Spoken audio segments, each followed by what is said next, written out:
Okay, I think we'll start now. Hello everybody, and very happy to welcome you here today to this side event, which is called The Role of SDG 16 Plus in Accelerating 2030 Agenda Monitoring and Implementation. So my name is Deirdre de Burca. I'm the Advocacy Coordinator of Forus. And Forus, as many of you know, is a global civil society network, and our membership includes 69 national development platforms and 7 regional coalitions. So I'm very pleased to be moderating this side event today, but I think it's important to name the others who were very involved in organising this side event. So the lead organiser of the side event is the National Planning Commission, which is part of the Government of Nepal. And the other co-organisers are, for us, as I mentioned already, the Global Alliance for Reporting Progress on Peaceful, Just and Inclusive Societies, also the Danish Institute of Human Rights, the Asia Development Alliance, the NGO Federation of Nepal, UNSCAP, the TAP Network, and the Permanent Secretariat of the Community of Democracies. So we have all been involved in co-organising this side event, and it's going to be a really important discussion here today, and I'll tell you briefly why. I think because the importance of implementing the SDGs as an integrated and interlinked policy agenda, it's often very unpopular when you say you have a favourite SDG. But to be honest, if I did have a favourite SDG, I think it would be SDG 16 plus, and I know a lot of others on this in this side event would possibly agree with me, because SDG 16 does break new ground in terms of the way it approaches sustainable and inclusive development. So it gives prominence to the human rights agenda, which I think is very welcome, particularly the issue of civil and political rights. And it also makes that sustainable development can't be achieved without these rights being vindicated. But however, it's important to point out that because the whole area of governance has become a new area of focus now because of Goal 16, and particularly for official statistics, there's a limited number of international standards available that define the measure of governance at the moment. And this is one of the challenges that I think we'll be speaking about during the side event today.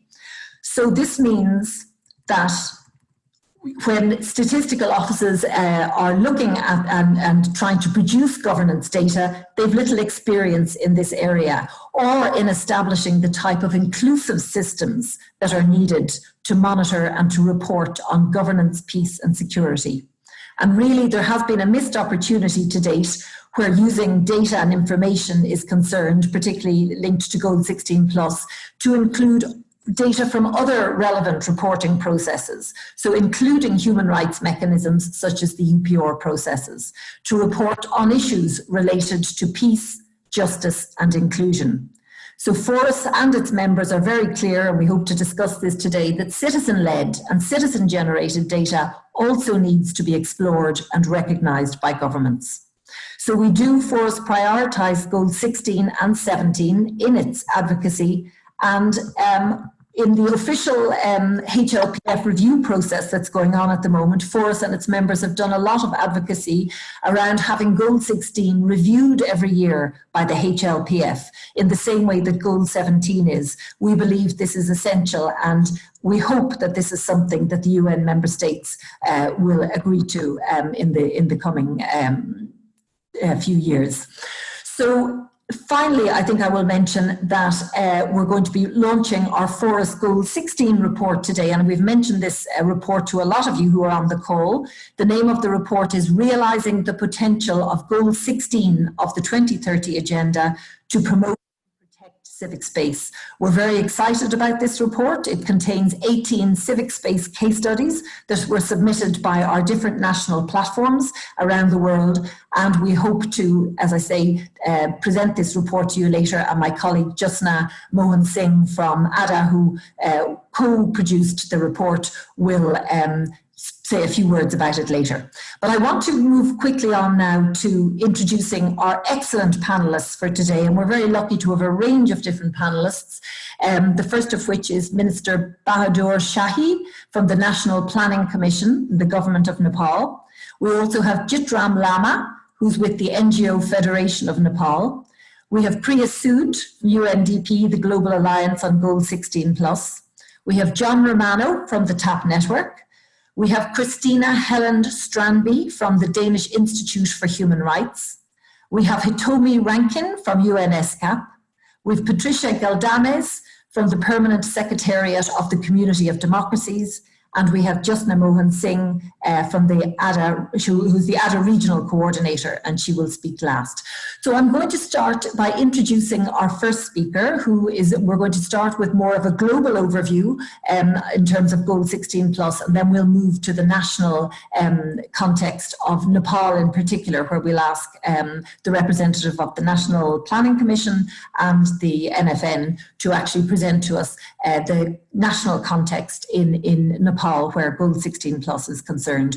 But we'll begin with Priya Sood, who's with the Global Alliance for Goal 16+. I'm going to ask her to speak for 7 minutes, and she's going to speak to us and present a global overview of progress with implementing and monitoring Goals SDG 16+. So Priya, I'd like you to introduce you, if you wouldn't mind switching on your camera, and over to you. Thank you so much for that lovely introduction. Thank you for inviting us to be here. It's a beautiful 6:30 in the morning in New York City. We're marching on in this HLPF, and it's exciting to see a great group of people committed, even though it's a virtual conversation. I'm going to, as Deirdre said, I'm going to speak. I'm representing the Global Alliance for Reporting on Progress on Peaceful, Just, and Inclusive Society. It's a very long title. Basically, it encompasses a coordinating platform of member states, which is member state-led UN agencies, private sector, and civil society to really advance and focus on monitoring and reporting on SDG 16+. And it's a link in my title, and you can click on it to get more details. We're hosted by UNDP, but there's 6 other UN agencies that support the co-facilitating process. So it's a very ambitious and exciting joint endeavor. Next slide, please. Deirdre already spoke a little bit to the issue, the challenges facing SDG 16+. Last year was reviewed thematically reviewed at the high-level political forum, clearly realized by the international community that it has not advanced. We released a report. This is the title of the report, and just next slide, please. I'll just briefly speak to some of the global recommendations that came out of the report and how we're trying to discuss how to meet these recommendations and emphasize them even further and activate them. Effective implementation and whole of government approach, as well as a whole society approach on the next slide. Really working with the political leadership to reinforce the importance of investment in SDG 16+, more so now than ever because of the current crisis that we are in. SDG 16 is an enabling goal. It links to other goals. If this one is not realized, the other goals will be affected, and this comes even closer to home when we're looking at access to health services and SDG 16.3. Measurement, which is what we're, I think, focusing on a little bit more. It's a very real challenge in the sense that it's a politically sensitive goal. Really, it's a relatively new goal because the governance wasn't really touched upon in the MDG era. So member states and civil society are really struggling in terms of how to approach the indicators and target measurements. Next slide, please. The report mentioned that it estimates that this Institute for Economics and Peace report that we referenced in ours, that it will at least be 5 years before data becomes available for many of the missing indicators for many of the countries. Next slide. I wanted to sort of jump into how we can use the VNRs more effectively in terms of measuring and trying to build a community of stakeholders to help us measure better on SDG 16. Why are VNRs important? I think I'm preaching partly to the crowd here, but initially, there were not that many that were being submitted, but they have in fact doubled since they've come into existence, and member states are recognizing their importance and how to ensure that there's some level of accountability, there's some measurement in where SDGs are in their countries and what gaps exist and how to move those gaps forward. It's really what we're trying to advocate for is a more inclusive and participatory process through the VNRs. And the next slide, please. I'll just speak to some of the stats that we received. One of our private sector companies that work with on our steering committee, the White and Case, does an annual review of the VNRs. So this is in particular to 2019. 47 submitted their VNRs last year, more than double from 2016. They've all mentioned that SDG 16 data availability is crucial, is lacking, and they're really looking at, member states are really asking for unique and innovative ways of trying to collect that data and monitor it. They've all spoken about SDG 16 in terms of referencing at least one of the indicators in SDG 16, but they've all said that it's one of the untapped data opportunities to monitor. Next slide, please. So this slide is quite tiny, but it looks to how countries have measured which indicators, and you'll notice at the very top that 42 countries looked at institutions and policies for poverty reduction, so 42 out of the 48. However, if you look at the bottom, the last three: promote non-discriminatory laws and policies, equitable trade system, tax collection. There are less and less countries reported on those. So we're just trying to, they're just trying to show here which targets were measured on more, and some of the conclusions are that maybe there's been more public awareness around women's rights and gender equality, and therefore they've actioned those indicators and data a little bit more than less. And if you look further down in terms of equitable trade systems, that really is jointly connected to other countries and regions. So really understanding how to develop that is interesting. And that's a SDG 17 one, but it's related to SDG 16. Next slide, please.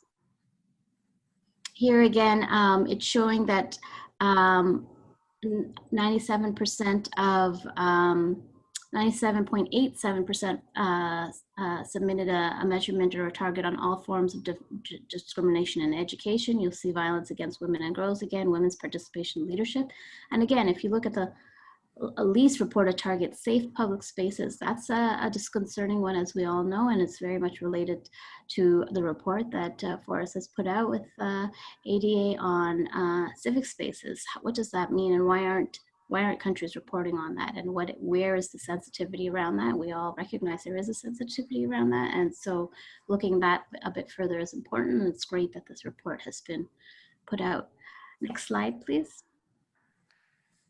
I'll just talk briefly about some joint initiatives that the Global Alliance is running and supporting. One is called a Survey Initiative, and it's run by UNODC, OHCHR, and UNDP, and these are three of the agencies that are part of our group. They're looking at trying to, basically there's 9 global indicators, and very few countries have data on those indicators. So we as Global Alliance in this group is looking at ways to develop household surveys that can have been tested, and they're not final yet, but they're still going through a last round of testing, but that we will be releasing these household surveys that can be used in countries to support this data collection. Next slide, please. We've just launched this guide to report on SDG 16 in VNRs. The link is in the slide. It's on the SDG 16 hub. I encourage you to take a look because it goes through a step-by-step process about how to develop an SDG 16 chapter, very much looking at data gaps and collection and how to go about helping complete that step, really encouraging stakeholder consultations and engaging diverse communities, not just those that are in capital, but really looking to other areas, local governance, civil society organizations, to bring that all of you on board together with member states to look at this crucial challenge. So it's just been put out, so I encourage you to look at it. Next slide.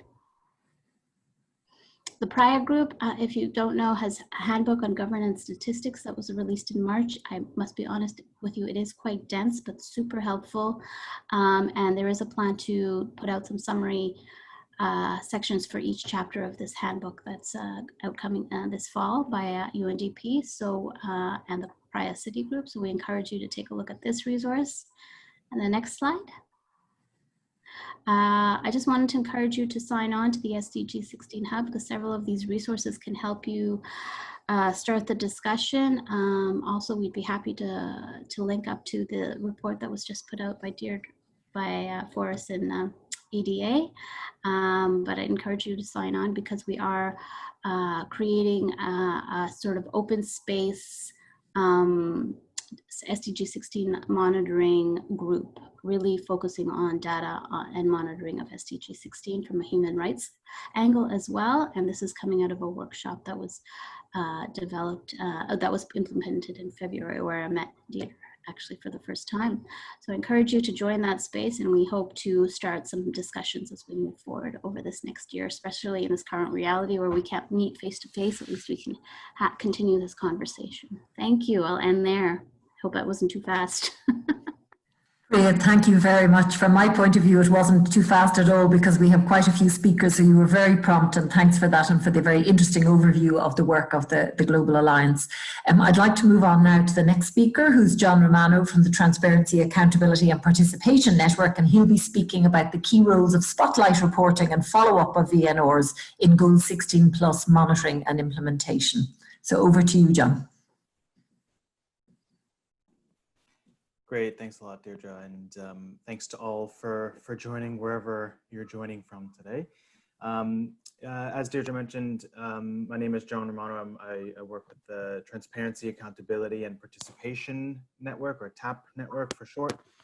So we're a global civil society coalition working around SDG 16 on a thematic level, but then also on accountability for the entire 2030 agenda. Our work has included a lot of work, as Deirdre mentioned, on spotlight reporting, particularly around SDG 16 plus, with many of our partners at the national and local level.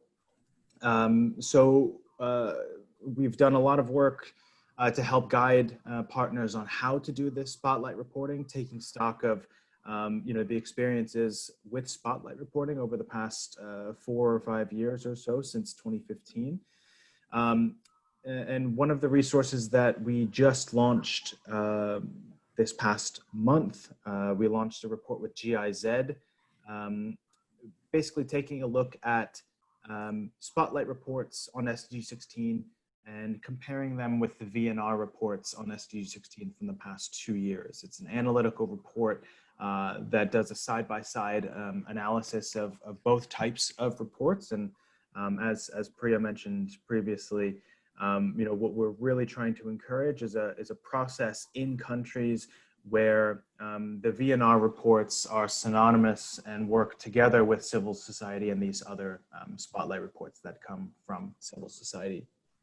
I think just some brief reflections from that report. I'll provide a link for all of you to access the report so you can dive a bit deeper yourselves. But I think there were some key findings for us from this analysis, and I think the first is that right now there's, I think, overall very little acknowledgement of the existence of spotlight reports in VNRs.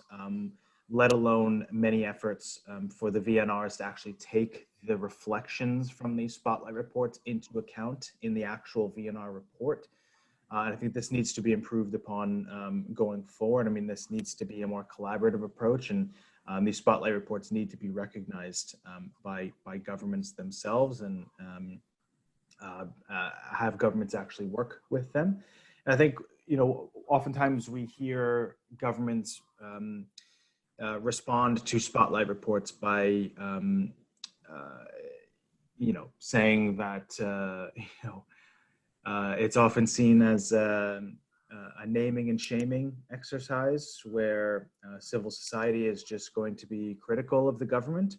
And I think one of the things that we found from this analysis and this report is that overwhelmingly, spotlight reports were not used for naming and shaming, but instead they were used for actually providing concrete recommendations for governments on where they need to improve and how civil society can actually contribute to advancing SDG 16 in these particular countries. So I think it's these spotlight reports we found are not about finger pointing. Instead, they're about trying to get us to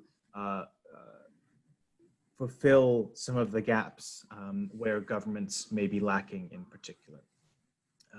So in that way, they should be seen as complementary to the official VNR reports. We also often hear from governments that it's very difficult to consult with civil society on a very broad level and a national level, and that is a fair point. But I do think that spotlight reports can be used as an efficient way to integrate civil society inputs into the VNR report.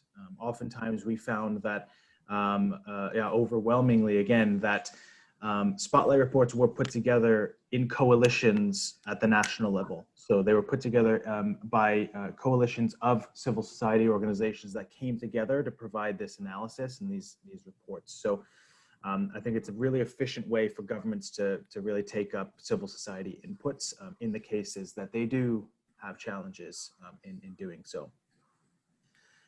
We also found that the spotlight reports, the methodologies varied in nearly every case, and therefore they were, I think, different in methodology and approach from VNR reports.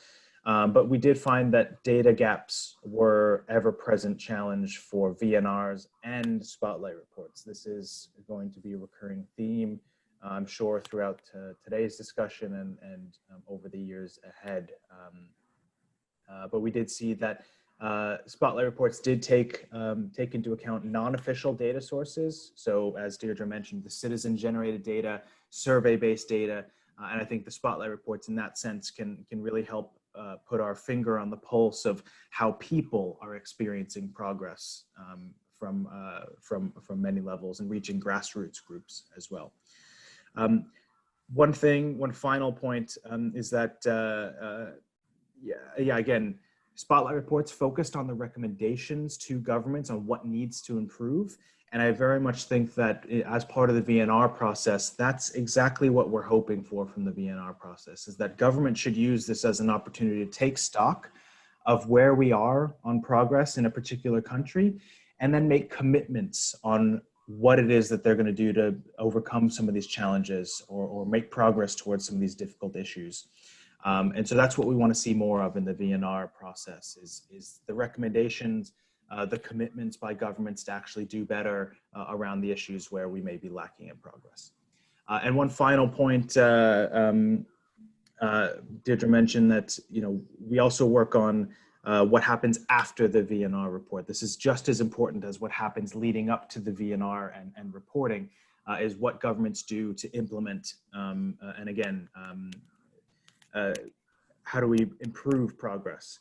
And so one resource that we are working on right now with UNDP is basically a guide for how do you mainstream SDG 16 into national programs, particularly after you report, and then how do you prepare to report in the next cycle? How do you prepare your next VNR report? So we're currently working on this resource with UNDP. We'll launch it later this year in the next few months. So we'll have much more information on that that we can share in the next few months. But again, the focus on what comes next and how do we actually use reporting as a way to enhance implementation and improve the areas that we need to improve. I think that's kind of the main message that the VNR should really serve going forward. But I'll end there. Thanks, Deirdre. Thanks very much, John, and thanks for what was a very constructive presentation. I think you're right that sometimes when particularly governments hear the term spotlight report, they think of just negativity and criticism and so on. I think it's really important to approach the spotlight reports in the kind of positive way that you've mentioned, being realistic in assessment and looking forward, but trying to be as constructive as possible. So our next speaker, and thanks for being so prompt, John, is Kirstina Helland Strandby, Kirstina Helland Strandby from the Danish Institute of Human Rights. So Kirstina is going to speak to us about the role of human rights education in promoting enhanced Goal 16 plus monitoring and implementation. So Kirstina, over to you. Thank you, Deirdre, and greetings from Copenhagen. I will just Kirstina, your sound is not great. Maybe could you speak a little closer to the microphone, or?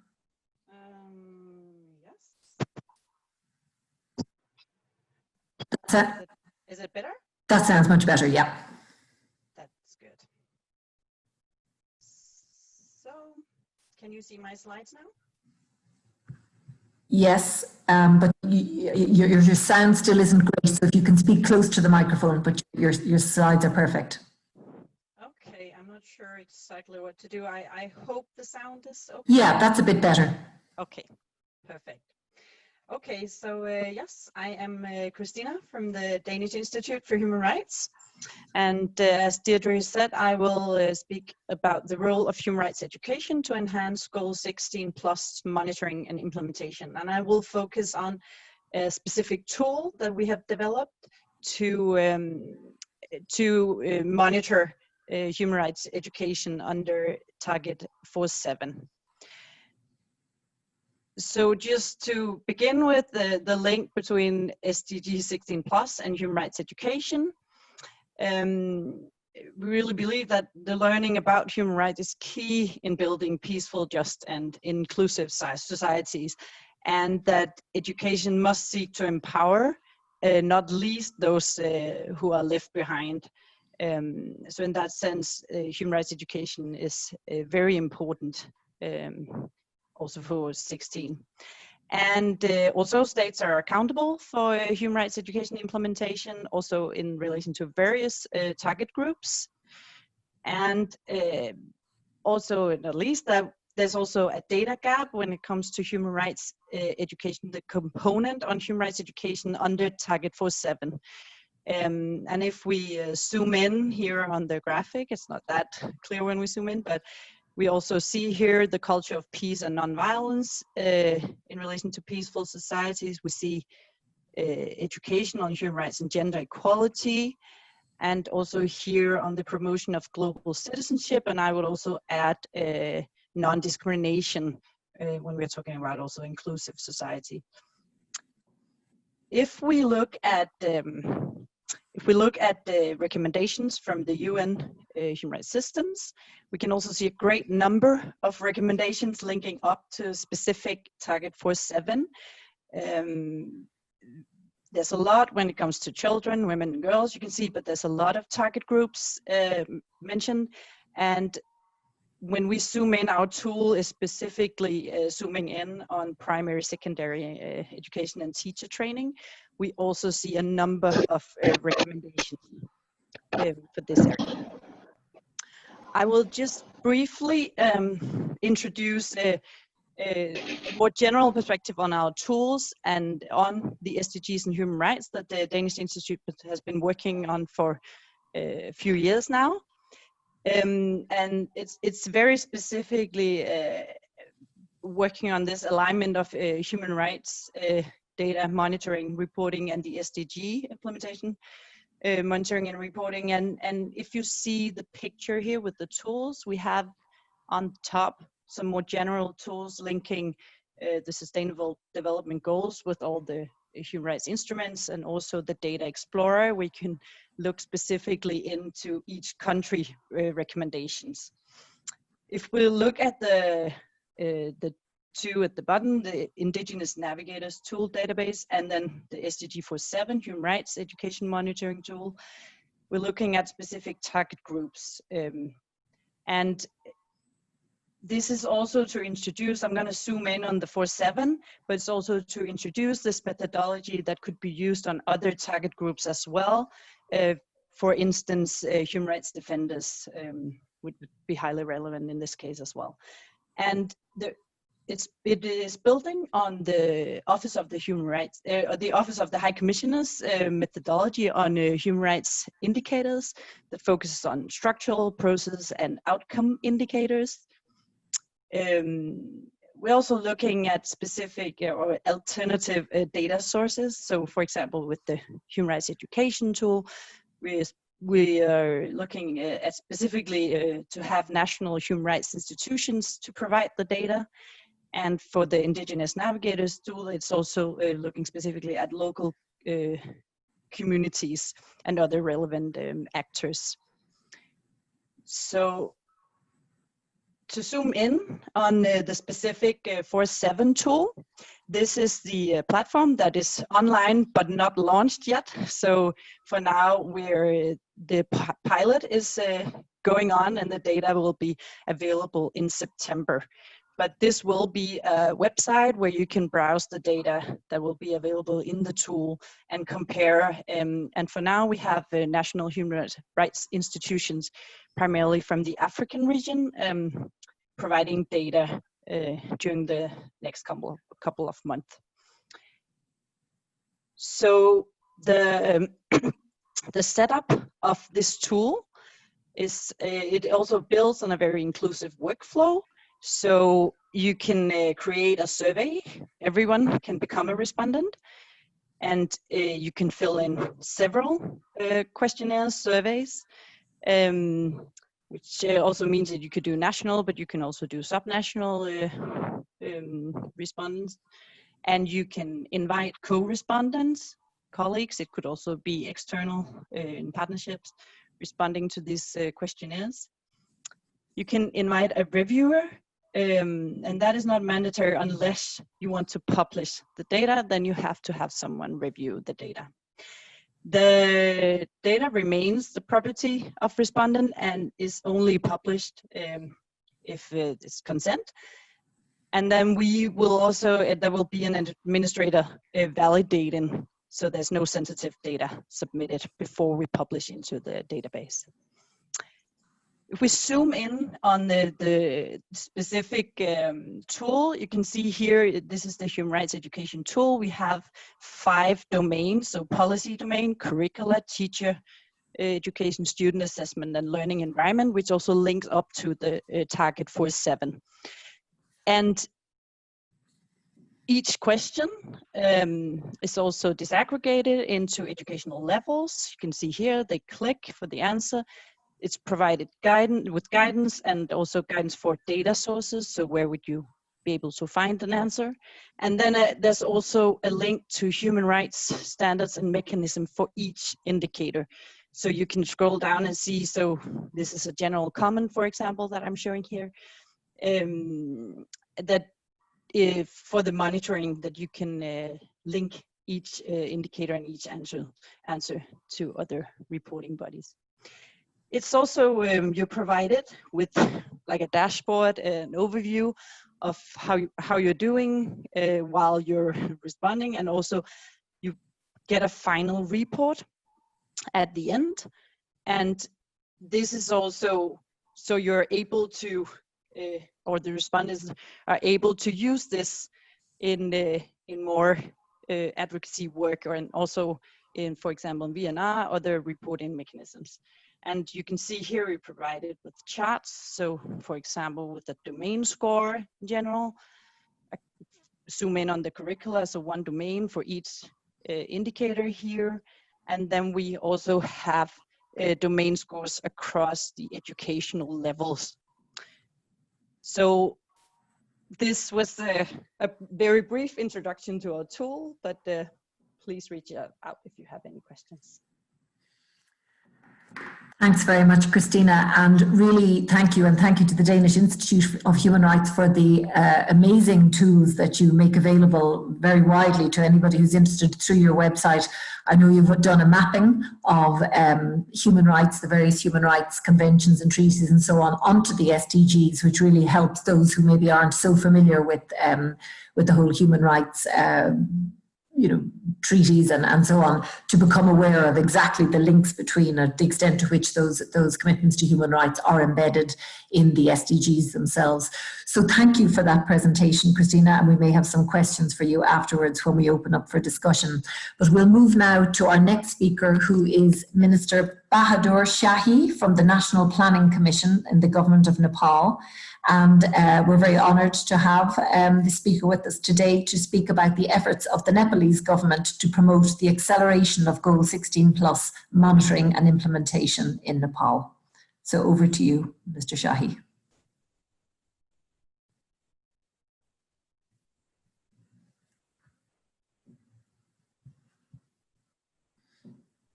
Okay, I'm not sure whether, so maybe Jitram, could you maybe come in and speak first, and then perhaps we can ascertain whether Mr. Shahi is available or not.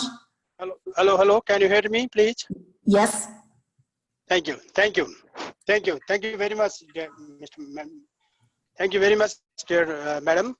First of all, I would like to thank you, the organizer, for providing me this opportunity to share the experience of Nepal government on the SDG 16+. Let me allow to share a few points about SDG 16+ on behalf of Government of Nepal. On behalf of Government of Nepal, United Nations General Assembly has endorsed the 2030 Agenda for Sustainable Development Goal on 24th September 2015. For Nepal, it was a meaningful coincidence as Nepal promulgated its constitution only 3 days earlier. Nepal's constitution protects and promotes fundamental rights of people and communities. It respects unity in diversity by recognizing multicultural and diverse characteristics of Nepal. Among the 17 goals, SDG 16 deals with the core issue of peace, justice, and strong institution. Thus, the goal is taken as the cornerstone to attaining the rest of the goals. The target of Goal 16 seeks necessary layers to develop effective, accountable, and transparent institutions at all levels. For achieving set targets of SDGs, being aligned with this, NPC has conducted a study on SDG 16+ progress review, a call to action to change. It has identified and recommended several thematic areas to build transformative strategy and take action in the country. Recently, we have published SDG progress report, presented VNR report, and implemented SDG localization manual with local indicators in the country. During the VNR process, we have consulted more than 40 federation, network, and alliances of civil society organizations in Nepal, as well as the private sector, cooperative sector, and other expert professionals as well. The idiocentric nature of Nepal's diversity resolve the build on egalitarian society founded on the proportional, inclusive, and participatory principle in order to ensure economic equality, prosperity, and social justice by eliminating all forms of discrimination. Furthermore, Nepal is committed to protect and promote the democratic norms and values of civil liberties, human rights, periodic election, press freedom, freedom of speech, and right to freedom of association, independent, impartial, and competent judiciary system. To ensure access to justice at grassroots for marginalized, deprived, and vulnerable people, Nepal has made its unique local level mechanism as a judicial committee headed by deputy head of the local government. Nepal's constitution had guaranteed rights of equity and equality, such as political representation and inclusive participation. Evidently, we have made exemplary progress on the proportionate representation of women, with 1/3 in the federal parliament and provincial assembly, and more than 2/5 at local levels. Meanwhile, we have implemented gender-friendly policies and programs that include citizenship, right to property, and equal lineage, right to women, right to participation in state bodies on the basis of inclusive principle and just societies. just society. In order to transformative strategy and action to build peaceful, just and inclusive society, Nepal has made specific constitutional and institutional arrangement along with the greatly increasing in investment for their effective and efficient functionality. We have established a A category National Human Rights Commission. Similarly, the Constitutional Commission related to women, Dalit, inclusion, Tharu, Muslim, etc. are also functional at present. Likewise, Nepal has made other mechanisms to prevent and respect the citizens' potential for peaceful societies, such as a National Information Commission, Truth and Reconciliation Commission, Commission of Investigation on Enforced Disappeared Person, and other formal and administrative mechanisms, to name a few. Dear moderator, Nepal has made several efforts to enhance transparency, promote accountability, and create corruption-free public institutions. The ultimate goal is to inculcate public sector integrity in Nepal, a political commitment observed since the last 2 decades. 2 decades have paved the way for accountable and transparent governance and the adaptation of the constitutional legal measures. Nevertheless, marvelous progress has been noticed on the indicator of people's perception on corruption, which is decreased from 29 in 2015 to 10 in 2019. Government of Nepal has implementing numerous social protection security schemes such as medical treatment, health, disability, old age, single woman, and student scholarship. In order to achieve set result, the government has staked on effective capital investment, human resource development, capacity enhancement, and policy reform as a major instruments. Similarly, synergy making in tools and techniques by collaborating and partnering with international communities, non-governmental actors, civil society organizations, private sectors, cooperative are seen the priority action of government to meet the consistency in visions, strategy, and action. The current COVID-19 crisis and other looming challenges such as climate change that we have been facing have clearly shown need of long-term further collaboration and interconnected approaches to address ongoing impasse. Before I conclude, I call for international solidarity for cooperation and just societies across the world. I look forward to fruitful deliberation ahead and discussion.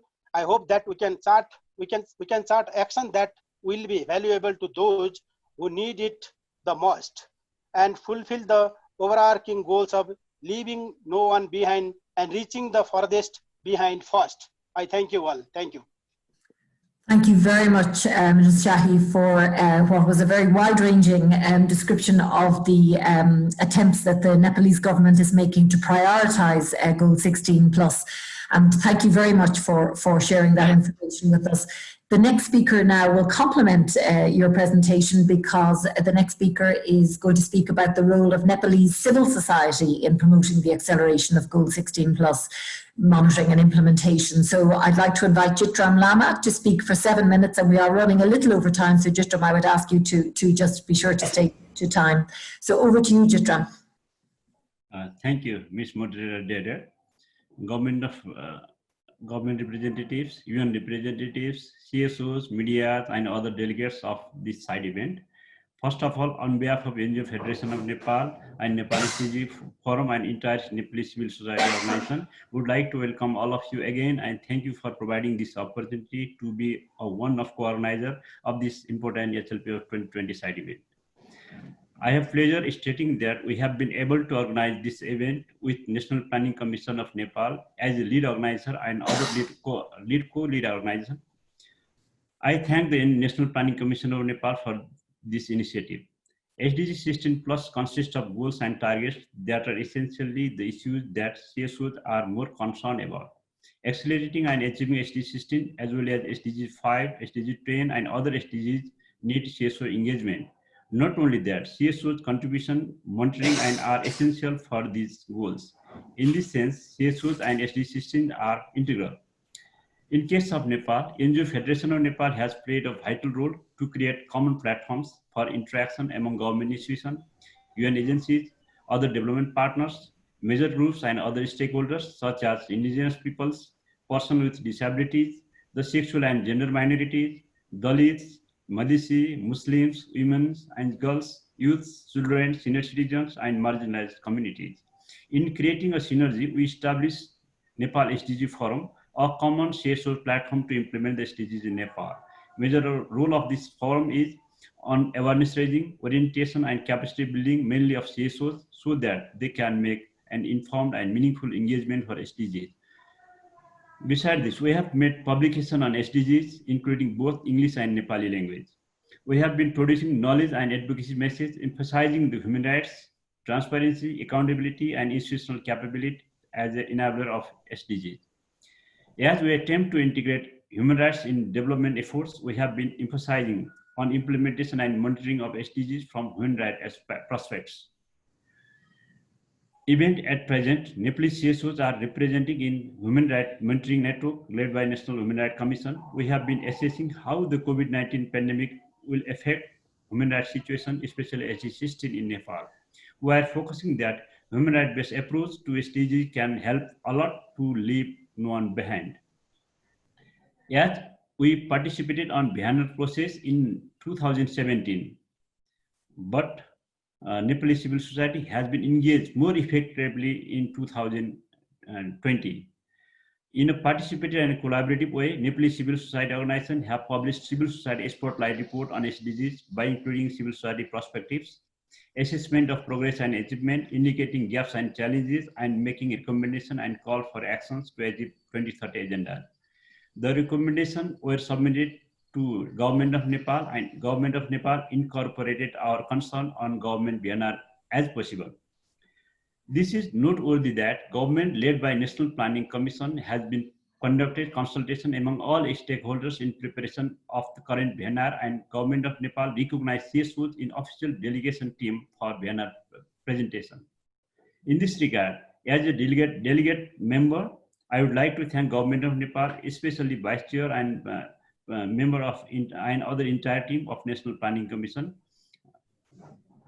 Apart from this, Nepalese CSOs have been making attempt to play a role of watchdogs, monitor and contributors to accelerate and achieve SDG 16+.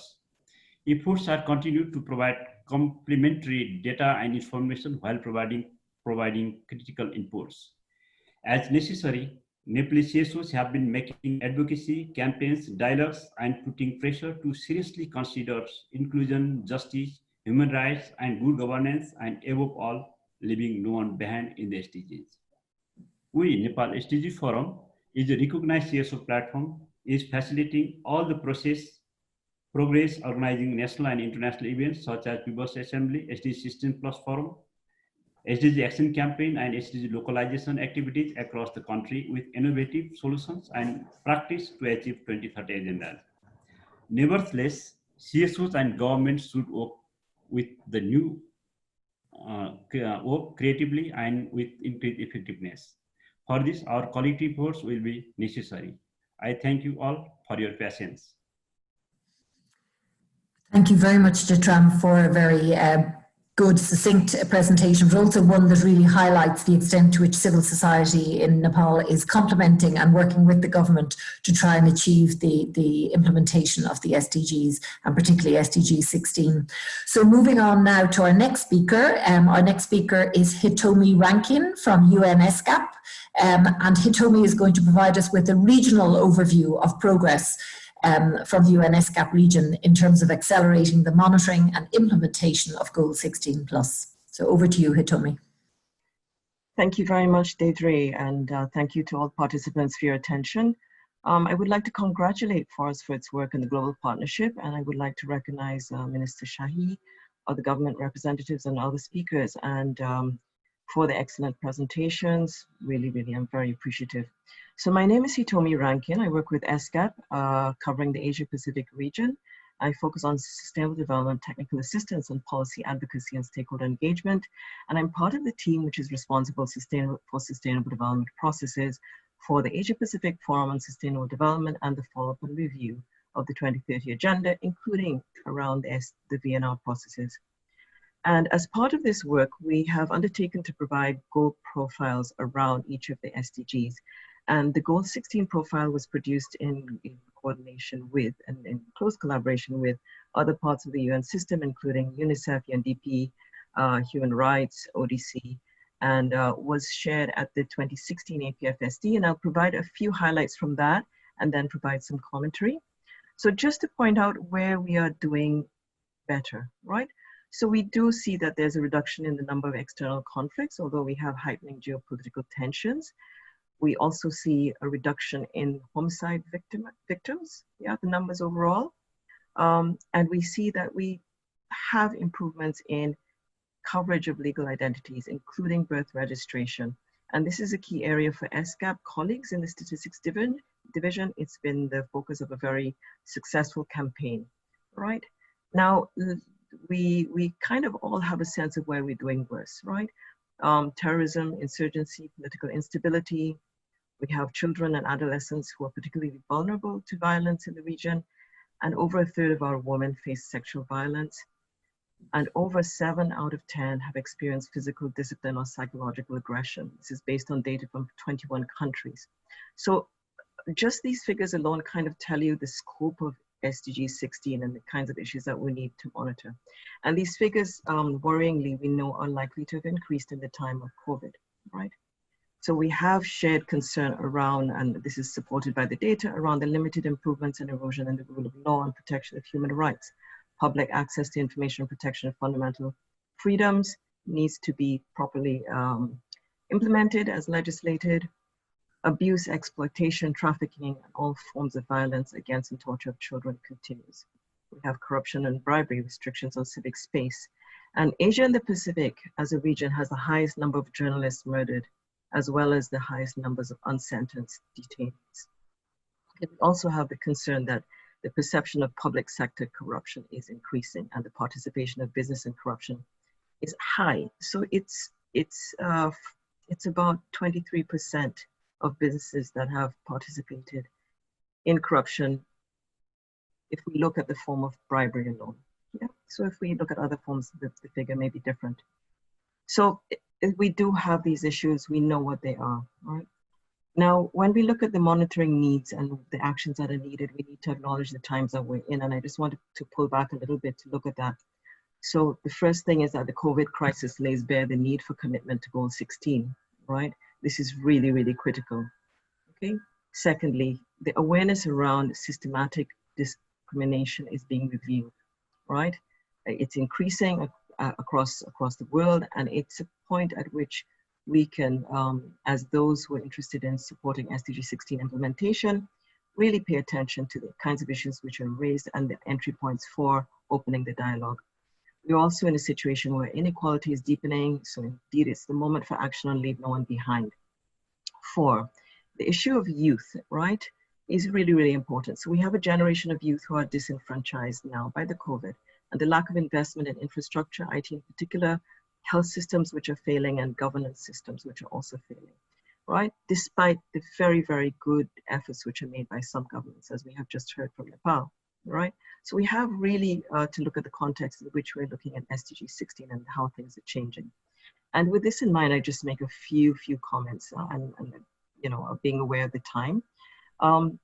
We know that monitoring is really challenging. So sufficient data is available for only 36% of the SDG indicators in Asia and the Pacific, and 17 of the 23 SDG 16 indicators are classified as Tier 2 and Tier 3.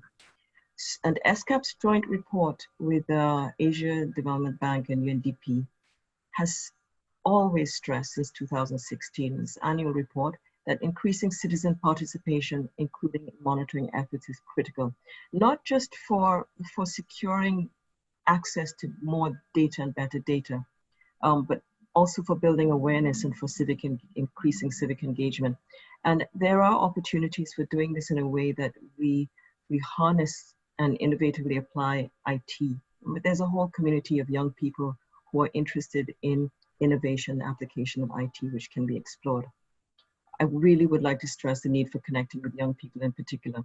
So we see from global research that youth are less and less interested in governance issues. If we combine that with the fact that many are disenfranchised, we have a very worrying context. So where does the next push for SDG 16 acceleration come from if our youth are not that interested? So what are the opportunities for promoting different kinds of learning, especially around human rights education, as we've heard, and for realizing the right for participation? We need to look at the kinds of opportunities that maybe even this disruptive force of the COVID presents. The work that Nepal is taking will set the stage for strengthening the whole of society effort, which will come in the future. But how can we as a community take this forward and connect with young people better, I think is going to be really critical. It would be really, really good to hear more examples of organizations that are systematically working to strengthen dialogue and response. And commitment. I think John pointed out that we need to have commitment to responding to our fantastic efforts to monitor in the face of all of these challenges. It's just as important as monitoring. What are the processes for social dialogue that we can put in place constructively with governments? I think this is a big question. Do we really need to wait for the most horrible transgressions to spark change, or can we institutionalize the consideration of our monitoring efforts, the results? Right. The other thing is that monitoring efforts need to be contextualized at the regional level, but also at the national level. There needs to be good agreement on what issues to monitor and where to invest the efforts to monitor. And this looks different in different countries. So in the Pacific, according to some governance indicators, it's leading the Asia-Pacific region around governance issues. But maybe if you look within the family, there may be other issues that need to be looked at. If you look at South Asia, the issues are going to be different. But how do we get agreement with the governments and among government ministries around where we should focus on and invest our monitoring efforts? I think that's really critical. And finally, I just want to urge a closer look at institutional performance around engaging stakeholders in a meaningful way. This again comes back over and over and over again. It's something that ESCAP has done quite a bit of work on. It's a particular focus of our work, and we will continue to work on it. This is going to be really important for institutions to invest in, and we do see that there's some very good efforts, but needs to be deepened. So I'll stop there. I'll put some resources on the chat and look forward to hearing the discussion and more presentations. Thank you very much. Great, and thank you very much, Hitomi, for a very interesting presentation, which I think highlights the importance of carrying out, regular monitoring at regional level as well as the national level. Of course, as you mentioned, there's a need to sort of contextualize some of the information that's being gathered in terms of national context and even local context. But I think it is really important, and congratulations to UNESCAP for its efforts, particularly in the area of Goal 16 plus, and continued good work in that area. So now we will move from your presentation to our second last speaker, who is Patricia Galdames from the Community of Democracy's Permanent Secretariat. And Patricia is going to give us a more of a global overview. Again, we began with the global overview, and we're moving back to looking at in a more global way at the implementation and monitoring of Goal 16 plus. So Patricia, over to you to talk to us about the importance of partnerships and collaboration in promoting the monitoring and implementation of Goal 16 plus. Thank you, Deirdre, and thank you, everyone. Good morning or good afternoon, wherever you are. We're here at the Permanent Secretariat of the Community of Democracies based here in Warsaw, Poland. Since the adoption of the Sustainable Development Agenda, we knew that the implementation of the SDGs required the meaningful participation, coordination, and collaboration between all stakeholders, including governments, multilateral organizations, international organizations, regional organizations, private sector, civil society, everyone working together at the global, regional, national, and local levels. We knew that we need cross-sector collaboration and multi-stakeholder partnerships that bring together diverse expertise and, more importantly, resources as well to increase impact and ensure much needed progress of the SDGs, especially right now in this decade of action. The importance of partnerships is recognized, of course, in Goal 16, and especially through Target 17.16 that acknowledges the importance of multi-stakeholder partnerships. The Community of Democracies understands this very well, Its mission to support democratic institutions and promote the democratic values enshrined in the Warsaw Declaration is also firmly anchored in the 2030 agenda. With broad geographical participation from new and old democracies, from the global south and developed countries, the community of democracies has the structure necessary to facilitate this multi-stakeholder and cross-sectoral approach which can help move the agenda forward. For the past 4 years, the community of democracies has worked extensively to promote the implementation and monitoring of the 2030 Sustainable Development Agenda, especially on Goal 16, Goal 5, and Goal 17. Using its multi-stakeholder platform that brings together governments and civil society, the CO2 has promoted dialogue, held discussions on the SDGs, including at its governing council meetings, on the role of the private sector and the implementation of the SDGs.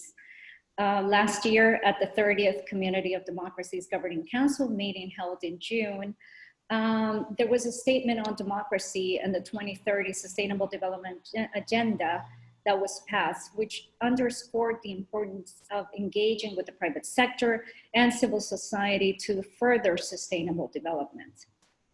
The COD has also held regional discussions on Goal 5, ensuring women's full and effective participation at all levels of decision-making. We conducted a study a few years back as well through our working group on enabling and protecting civil society on the importance of ensuring an enabling environment for civil society as it relates to the Sustainable Development Goals, which actually highlighted the importance of a thriving civil society as key to achieving long-term sustainable development. There was also some case studies that were mentioned in this report, and I'll be happy to share that afterwards with everyone. And of course, the community has especially promoted the advancement of Goal 16, including through the development of the global voluntary supplemental indicators for Goal 16, which were provided as a non-prescriptive tool for states to use in measuring critical aspects of peace, just, and inclusive societies. But making progress in democracy is not often easy. It requires a system of alliances amongst like-minded organizations. In the same way, ensuring progress and achieving the SDGs requires this concerted action. The development, for example, of the voluntary supplemental indicators for Goal 16 is a very important example of this, of building alliances and strategic partnerships. The indicator framework was a product of a larger SDG 16 initiative between the Community of Democracies, UNDP, and OGP, which aimed at two things: creating the voluntary supplemental indicators for Goal 16, which was led by the Community of Democracies, and also provide support for national monitoring processes for Goal 16, which was led by the UNDP and supported pilot countries in establishing reliable, objective, and independent monitoring systems for Goal 16 and integrated indicators into national planning. For example, for the development of the supplemental indicators, the COD also engaged in a consultative process, convening a group of experts, which included civil society, academic institutions, individual experts, and other organizations that provided key input and assisted in reviewing the proposed indicators. UNDP also Governance Center was especially important in this process. Other examples of partnerships to advance Goal 16 can be seen in a series of democracy forums that the Community of Democracies has held in the past few years in Asia, with the kind assistance of the Ministry of Foreign Affairs of the Republic of Korea, and in partnership with Asia Democracy Network and also Asia Development Alliance. In 2018, we held Democracy Forum in Busan, and in 2019, the Ulaanbaatar Democracy Forum. And this year, we were meant to hold the third Asia Democracy Forum in Kathmandu. This forum will still take place, but it will take place completely online due to the COVID-19 pandemic. Additionally, assistance will also be provided to civil society in Asia, aimed at building their capacity to access and conduct research to produce human rights-based SDG monitoring reports that take into account the COVID-19 crisis. And these reports are expected to be presented and discussed as well in the online forum later this year. Just like the community, several multi-stakeholder initiatives and partnerships at the global and regional levels aimed at advancing the implementation of Goal 16 and related targets have been in place since the adoption of the agenda, helping states make progress on the ground. Those initiatives and partnerships have played a very important role in helping to advance the agenda and contributed progress made on the ground. They have helped channel international political, technical, and financial support to implementers at the national level. And these initiatives have also served as forums for the exchange of best practices and ideas to help facilitate collective action. Another example of this has been a partnership between International ID and the Community of Democracies, who for the past also 3 years, we have been working together to enable these spaces for key stakeholders to have open conversations on the 2030 agenda, and very specifically on Goal 16. Since the adoption of the agenda, like I was saying, different spaces and platforms have been created where stakeholders have continued also to share these good practices and implementation and monitoring and incorporation of SDG 16 into national level policies and budgets. We've extensively discussed challenges such as the sensitive nature of SDG 16 and data collection, which is still a big challenge right now. And also many valuable resources and tools to assist in the implementation of Goal 16 have been produced in the past few years, such as the one just mentioned a few minutes ago by the Human Rights Danish Institute for Human Rights on education monitoring tool. The spotlight reports and the VNRs mentioned earlier also by John Romano. And of course, this report on realizing the potential of Goal 16 of the 2030 agenda to promote and protect civic space, which is being launched at this event, just to name a few. It had really been 4 years to work and advance on Goal 16 implementation and related targets with different multi-stakeholder alliance, public and private partnerships, and civil society platforms, all working together for implementation. And advancements have been made, and we've been talking about different challenges as well.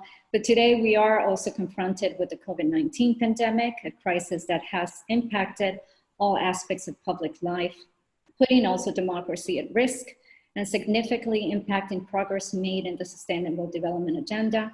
I think it has never been more important to leverage right now a multi-stakeholder partnership to strengthen SDG implementation, effective monitoring, and accountability to ensure that no one is left behind as a result of the pandemic.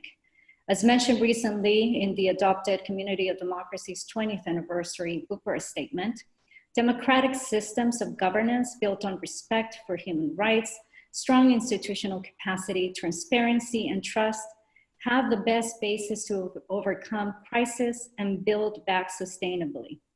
Moving ahead, strengthening and accelerating the implementation of Goal 16 will be critical to ensure that we build back better. I invite all of you to foster these partnerships at the global, regional, national, and subnational levels, which include the involvement of all sectors of government, international organizations, regional organizations, academia, private sector, civil society, but that also take into account, which is very important, to take into account women and youth that was just mentioned. Connecting and including young people is certainly critical to what we do next. We at the Community of Democracies actually will be holding next week an online youth forum, which will actually be discussing the role of young people in advancing the SDGs. So as I mentioned before, and was mentioned before me this morning, this whole of society approach is certainly necessary. Everybody needs to be involved. The Community of Democracies will continue to remain dedicated in helping promote the advancement of the SDG 16, and I encourage you all to remain committed as well into making the 2030 Sustainable Development Agenda a reality. Thank you. Patricia, thanks very much for a wide-ranging overview and very useful description of the activities of the Community of Democracies that are relevant to Goal 16+. And I was very struck by the fact that you emphasised the importance of creating a system of alliances and strategic partnerships around Goal 16+, And I hope perhaps that one of the outcomes from today's side event is that all the organisations who are involved in it will continue to work together and perhaps develop some common initiatives around promoting the monitoring and implementation of Goal 16 plus. So you also mentioned, Patricia, the key role of a thriving civil society in Agenda 2030, and indeed your own report that you carried out in that area is referred to in the report, which we're going to now launch very briefly, and I'm going to call on my colleague Justin Mohan Singh from the Asia Development Alliance to just say a few words about the launch of the new Forus ADA report on Goal 16. So just now I'll call on you and ask you to be brief, but to launch the report here today before we open up for discussions and Q&A with our participants. So over to you, Justin. Thank you so much, Deirdre. Thank you all of you for your great presentations. And so I will just go to the last line of what Patricia says, creating and building alliances among various stakeholders is a must. And that's what we have been working on. That's what is our main message of our Goal 16 report. Apart from that, I'm really excited to launch our Goal 16 report that's realizing the potential of Goal 16 of the 2030 agenda to promote and protect civic space. So our Goal 16 report is basically talks about one of the indicators of Goal 16 is 1610, and emphasizing on freedom of expression, assembly, and association.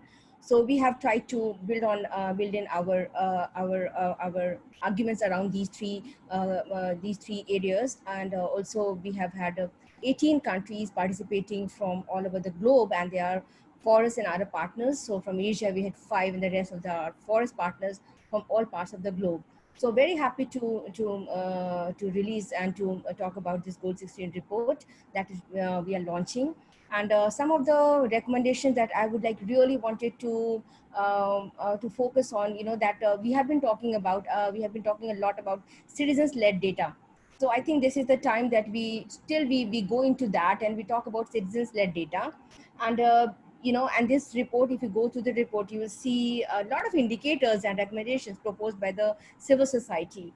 So I would really wanted you to look at those indicators, and which have been also given not only by civil society, but we have also referred to the indicators by OHCHR, DIHR, and other organizations. So, and there is one more section on indicators by the by ADA, which has been the result of 3 years training on Gala, where the participants, they came together in different regional forum, and they also prepared the indicators. So I would really wanted you to have a look on these indicators and recommendations. The recommendations are basically divided into 2 levels. They are the international level or the global level, and the national levels.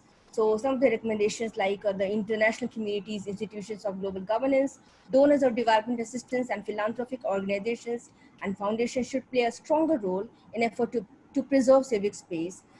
Because as we have seen from 2016, when the VNRs are presenting, no VNR actually mentioned the issue of civic space, which was also highlighted by during Priya's presentation. So I think it's very important for us to have a look at it.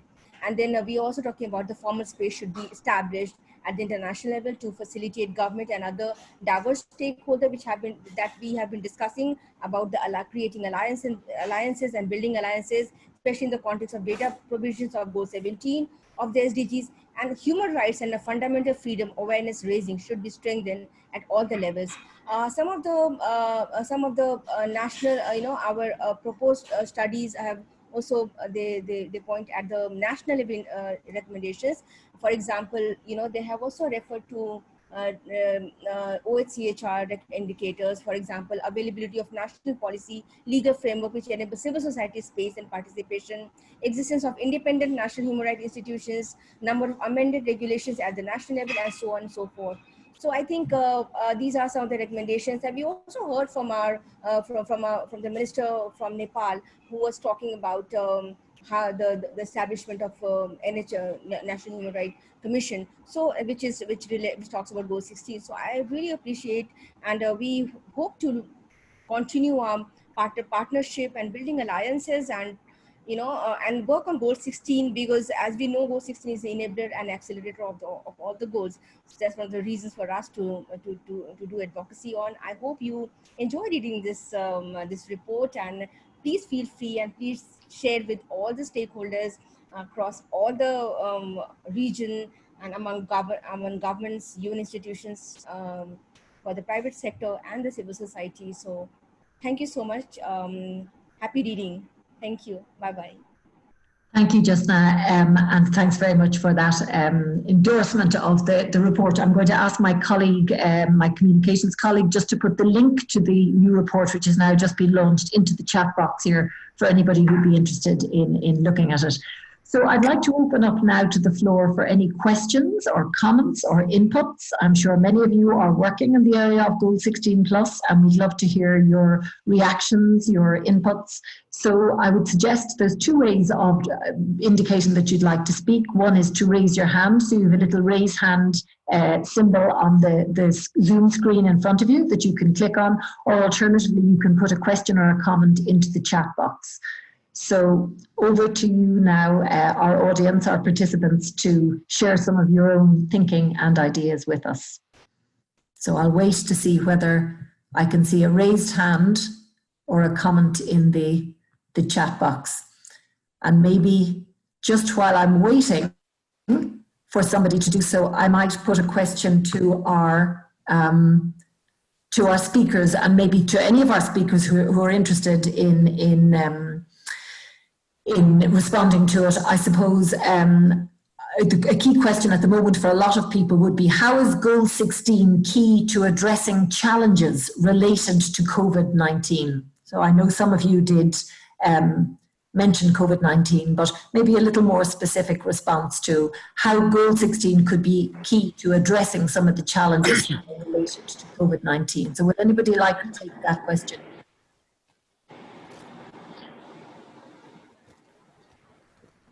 Any of our speakers? Priya, could I turn to you or to John maybe to respond to that one just while I'm, and I do see a hand up there. As soon as we're finished this, I'll go back to Kirstina, who wants to ask a question. Over to you, Priya.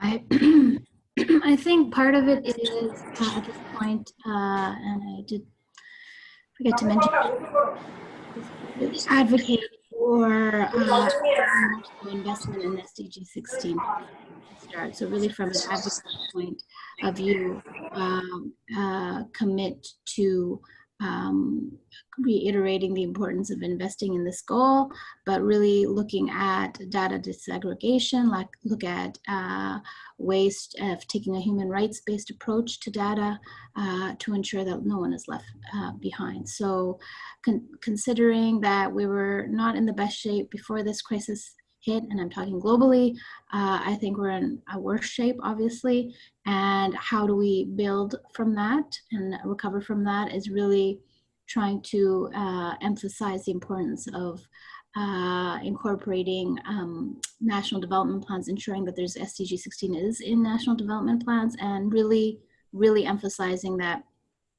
a broad group of stakeholders needs to be engaged to ensure that no one is left behind.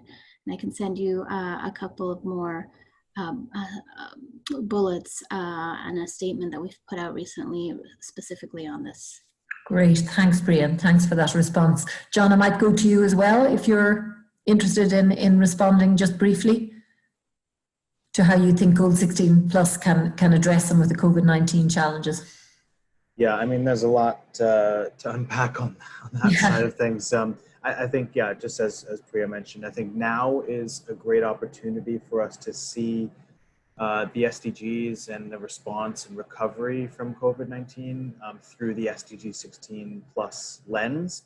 And I do think that, especially when it comes to the recovery and building more resilient societies and more resilient institutions, I think SDG 16 should be seen as a mechanism for that. I mean, we've seen some of the countries that have had a stronger institutional response to the crisis.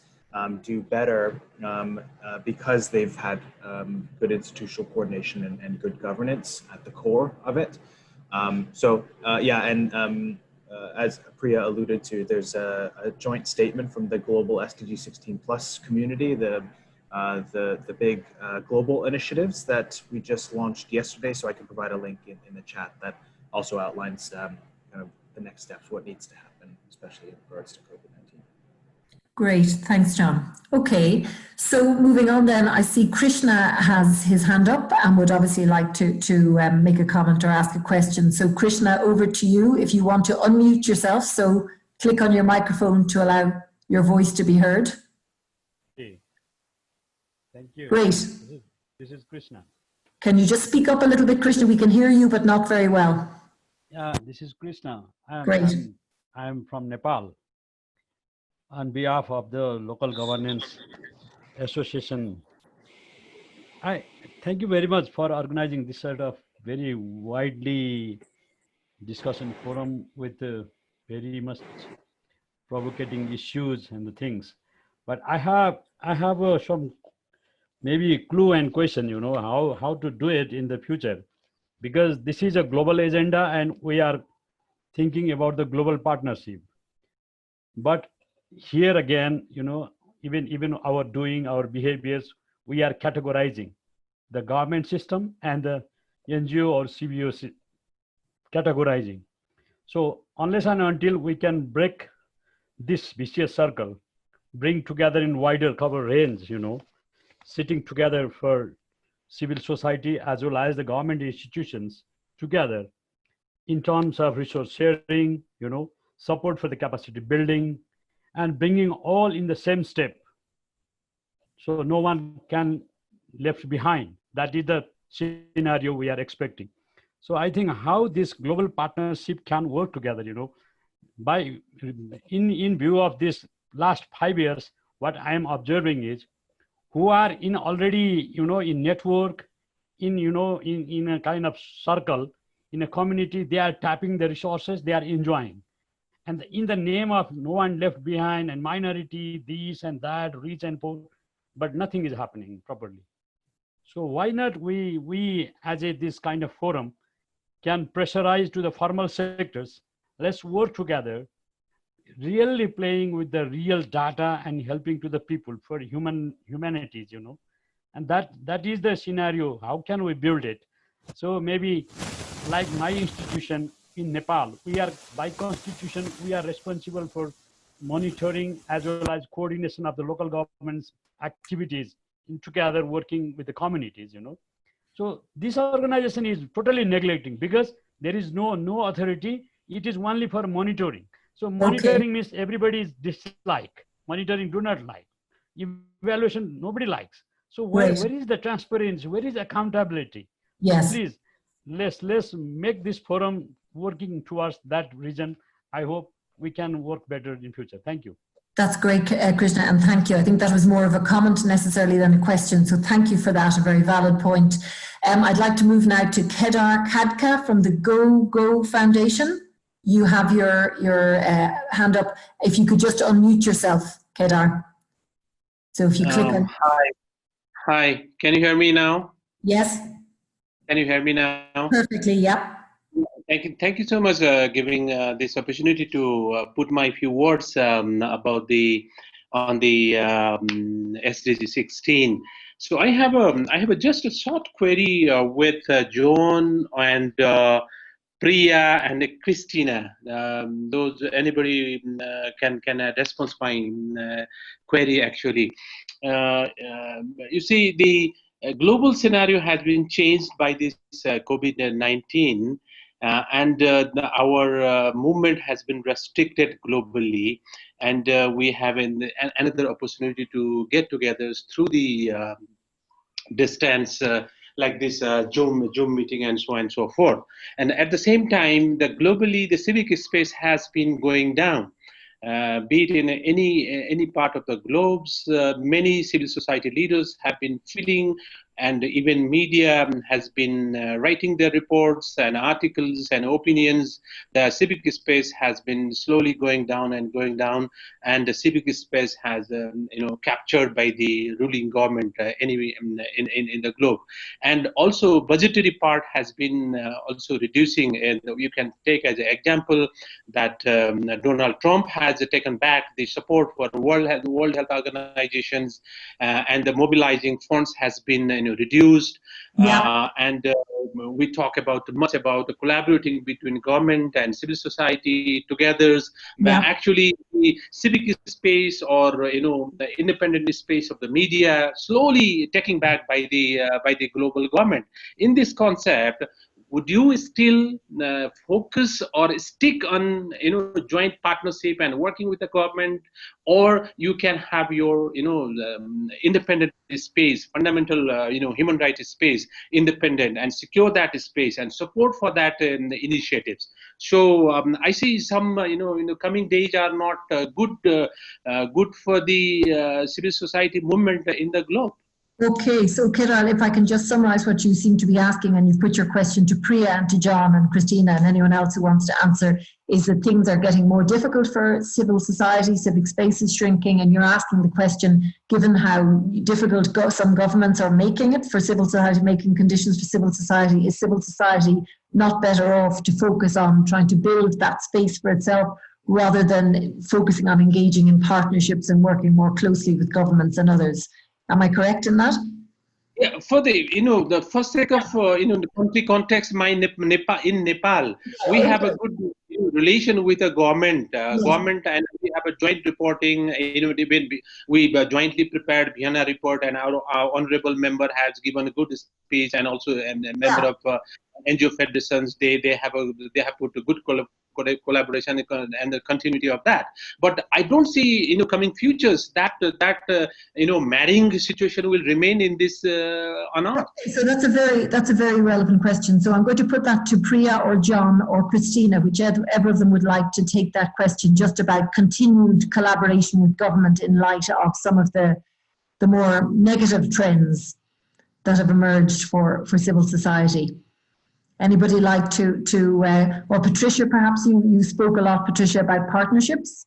Would you like to respond to that questioner and give your opinion? A lot of things to unpack from different comments in that question. I briefly mentioned, just as an example, what we're planning to do in Asia. And this is very minor, but we understand and we do follow up. And we have, of course, a civil society pillar as well. That's a very important partner for the community of democracies. And so we do follow up on what's happening with shrinking civic space, obviously.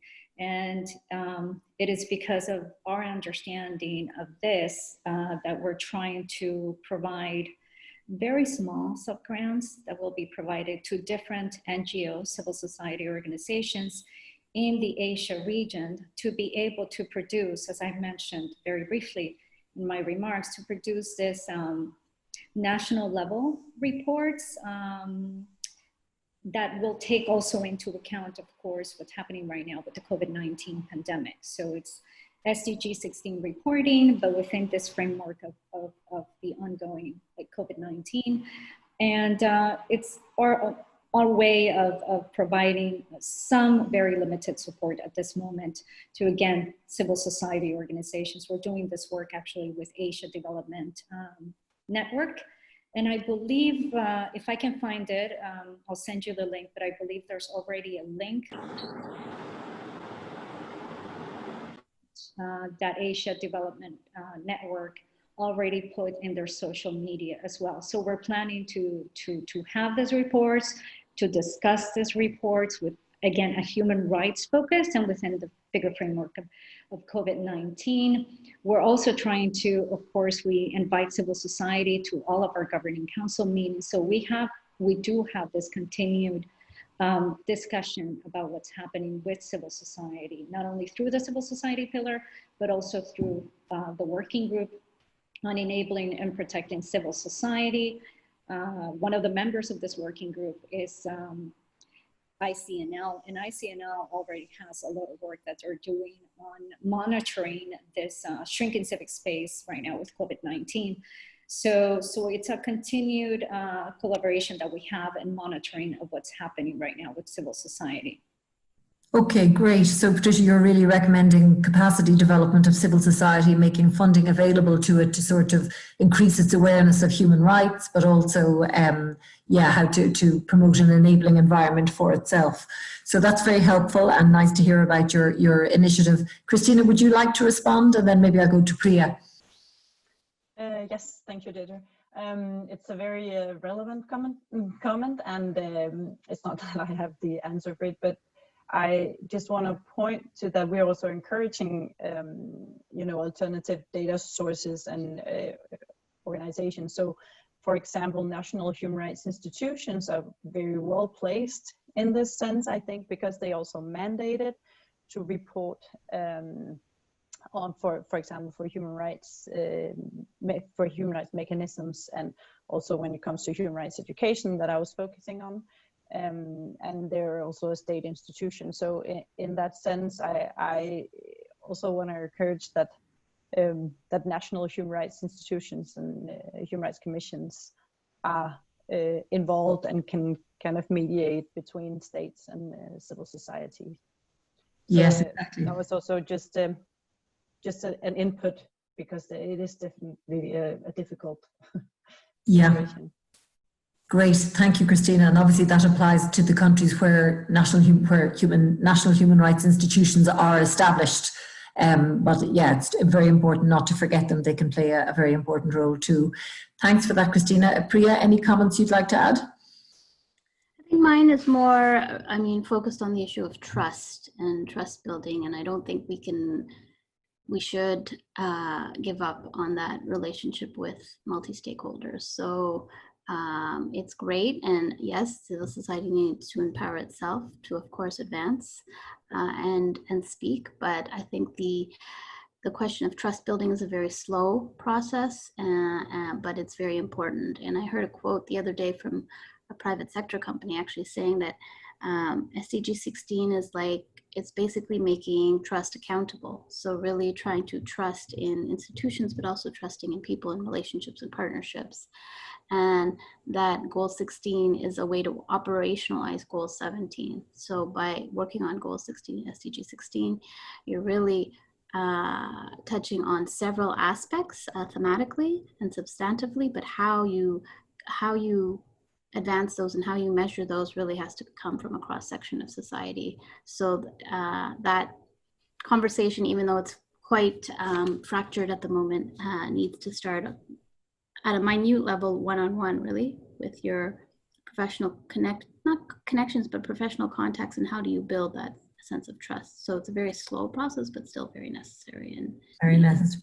Okay, so I like it. You seem to be saying it's not an either or, that civil society, focuses on building itself versus the more partnership, collaborative approach. We should be doing both, but you're saying in terms of the collaboration and the partnership, it's very important to build trust. And I suppose I've personally heard a lot of comments being made during different side events I've attended in this HLPF about the need to create those spaces where different stakeholders can come together, be it, as you suggest, either at the local, immediate level, but also other spaces, maybe at the national, regional and global levels, where stakeholders can come together, get to know each other, build those relationships and build that trust. And I think that'll be very important. So I'm afraid to say that we have reached the end of our side event. I know there was somebody else who wanted to ask a question, but as it's somebody whose name I know, I can get back in touch with you afterwards and maybe we can exchange. But I'd like to thank everybody who participated in the call today in the side event. I think it's been a very interesting discussion. I'd particularly like to thank all of our speakers who made such important and interesting contributions. And I'd like to encourage you all to follow up. I mean, we have in the chat box there, people have shared a lot of links. The Danish Institute of Human Rights has a very interesting website with lots of relevant tools for Goal 16 Plus monitoring. and implementation. And Forus has launched its report today, and there are many other ways in which we can stay engaged with this issue of working in a more effective way on monitoring and implementing Goal 16 plus. So even though we have to say goodbye now, I hope that all of us will come together again in other fora and even follow up. I think most of you have the emails of Justna and myself, who were involved in organising or co-organising this side event. So please do, if you have any suggestions or ideas or any follow-up you'd like to do, please do reach out to us and stay in touch. So thank you everybody for participating today, and we look forward to meeting you again at other side events, hopefully before the HLPF is over. Thanks. Thanks very much, everybody. Thank you so much. Bye-bye. Goodbye. Thank you. So much. Bye. Bye, everybody. Bye-bye. Thank you. Bye. Bye. Bye. Bye. Bye. Thank you. Have a good day. Good night here. Bye-bye. Bye-bye. Bye. Bye-bye. Bye-bye. Bye-bye.